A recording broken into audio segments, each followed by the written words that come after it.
ये Indian web series के 2 season के बाद सीजन 3 का इतना बार गिर क्यों जाता है? तो राज एंड डीके की web series the family man season 3 finally drop हो चुकी है और इस बार इस सीरीज का प्लॉट हमको नॉर्थ ईस्ट की तरफ लेकर जाता है। नॉर्थ ईस्ट में 6 बड़े धमाकों के साथ इस बहुत बड़े टेरर अटैक को ऑर्गेनाइज किया जा रहा है एंड इस टेरर अटैक का पहला टारगेट दिलीप ताहिल एस कुलकर्णी बनते हैं, जो एक सीक्रेट मीटिंग करके मनोज बाजपेयी के कैरेक्टर एस श्रीकांत के साथ लौट रहे होते हैं एंड वहां पर drug smuggler Jaideep Ahlawat as Rukma Kulkarni को मार देता है एंड श्रीकांत के उस मिशन से अकेले लौटने की वजह से लोग उस पर भी डाउट करना शुरू कर देते हैं कि कहीं ना कहीं ये भी इसमें शामिल है एंड इस केस के बाद जो है बहुत सारी प्रॉब्लम क्रिएट हो जाती है श्रीकांत की लाइफ में, जिसके कारण वो अपनी पूरी फैमिली को भी इन्वॉल्व कर लेता है इस केस में एंड फैमिली को इन्वॉल्व करने के बाद कुछ और प्रॉब्लम क्रिएट होती है जिसकी वजह से श्रीकांत के कैरेक्टर को वांटेड करार दे दिया जाता है। तो अब फैमिली, रुकमा और टेरर ऑर्गेनाइजेशन को हैंडल करते हुए और इन सभी चीजों से लड़ते हुए नजर आएंगे श्रीकांत इस बार हमको इस सीरीज में। फैमिली मैन सीजन 2 के बाद काफी लंबा पीरियड रहा है, 4 साल का लगभग ये पीरियड रहा है और 4 साल बाद हमको सीजन 3 देखने को मिला है। तो ये जो इतना लंबा टाइम पीरियड रहा है दोनों सीजन के बीच में, इसमें जो ऑडियंस अटैच थी, इमोशनली अटैच थे कुछ लोग, तो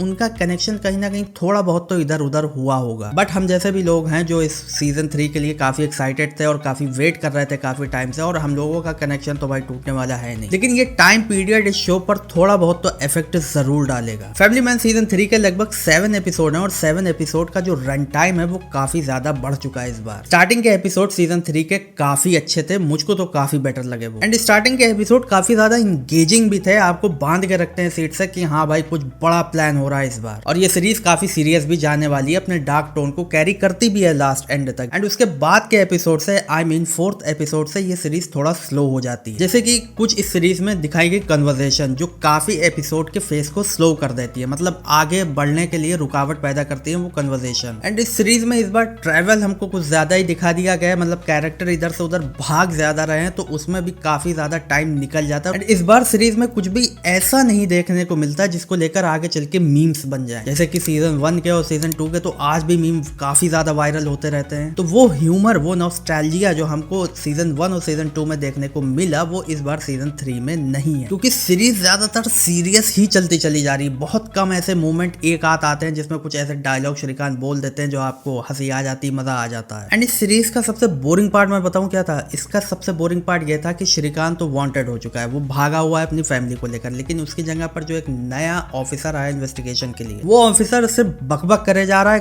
काम कुछ कर नहीं रहा है, श्रीकांत उसको उल्लू बनाया हुआ है और भाई क्या है उस पर ये सीरीज टाइम अपना वेस्ट कर रही थी। एंड ऊपर से ये भाई साहब बीच बीच में आके अपनी कन्वर्सेशन चालू कर देते थे, इनको कोई भी टेरर ऑर्गेनाइजेशन पूछने को तैयार नहीं, लेकिन फिर भी आके बीच में ये टपक पड़ते थे और बातचीत अपनी शुरू करने लगते थे। एंड लास्ट एपिसोड के क्लाइमैक्स की हम लोग बात कर ले तो क्लाइमैक्स तो ओवरऑल अच्छा ही था, वो बेटर चला जाता है, लेकिन उसका कोई कंक्लूजन नहीं निकलता। जैसे कि सीजन 2 सीजन 1 में हमने देख लिया कि हाँ भाई ये टेरर अटैक हो रहा है और इससे निपट लिया श्रीकांत, लेकिन इस बार सब अधूरा छोड़ के ये सीरीज चली जाती है कि भाई ये भी कैरेक्टर बच गया, ये भी कैरेक्टर बच गया। तो जितने भी सीजन 3 में कैरेक्टर हमको देखने को मिले वो ज्यादातर बच ही गए लास्ट में जाकर, और ये आई थिंक सीजन 4 में हमको दिखाएंगे। और जो मुझको लगता है कि अब सीजन 4 स्ट्रेचेबल और ज्यादा हमको लगने वाला है, क्योंकि मुझे लगता है कि ये कहानी को अब घसीटेंगे जबरदस्ती। नो डाउट कि जयदीप अलावत का कैरेक्टर आउटस्टैंडिंग, बहुत बढ़िया कैरेक्टर था, बहुत अच्छी परफॉर्मेंस डिलीवर उन्होंने की, लेकिन जब एक ताबड़तोड़ विलेन को आप इमोशन के साथ प्रेजेंट करते हैं कि उसमें बच्चा भी इन्वॉल्व हो चुका है, तो वो विलेन कुछ ढीला ढाला सा लगने लगता है फिर। एंड ऑफ कोर्स श्रीकांत तो एब्सोल्युटली फैंटास्टिक भाई, उसमें तो हम लोग कमी निकाल ही नहीं सकते कुछ। And of course JK and Srikanth की जो हमको बॉन्डिंग देखने को मिली, जो कन्वर्सेशन देखने को मिली, जो इनके अराउंड घूमती है सीरीज, वो देखने को मिला, तो वो काफी मजेदार रहा। एंड इस सीरीज का बहुत छोटा क्रॉसओवर शाहिद कपूर की वेब सीरीज फर्जी के साथ दिखाया गया है, और फर्जी में कैरेक्टर जो विजय सेतुपति का था वही कैरेक्टर हमको इस सीरीज में देखने को मिला। द फैमिली मैन के जो प्रीवियस सीजन थे 1 एंड 2 वो काफी बेटर मुझको लगे सीजन 3 के मुकाबले। तो overall the family man season 3 decent watch, मैं इस सीरीज को 3 स्टार की रेटिंग देना चाहूंगा। बाकी आप बताइए आपने द फैमिली मैन सीजन 3 अब तक देखी कि नहीं देखी। बाकी वीडियो पसंद आई हो तो मेरी प्यारी पब्लिक लाइक एंड सब्सक्राइब। मिलते हैं अपनी नेक्स्ट वीडियो के साथ नेक्स्ट टाइम, जब तक आप देखते रहिए ताबिश रिव्यूज।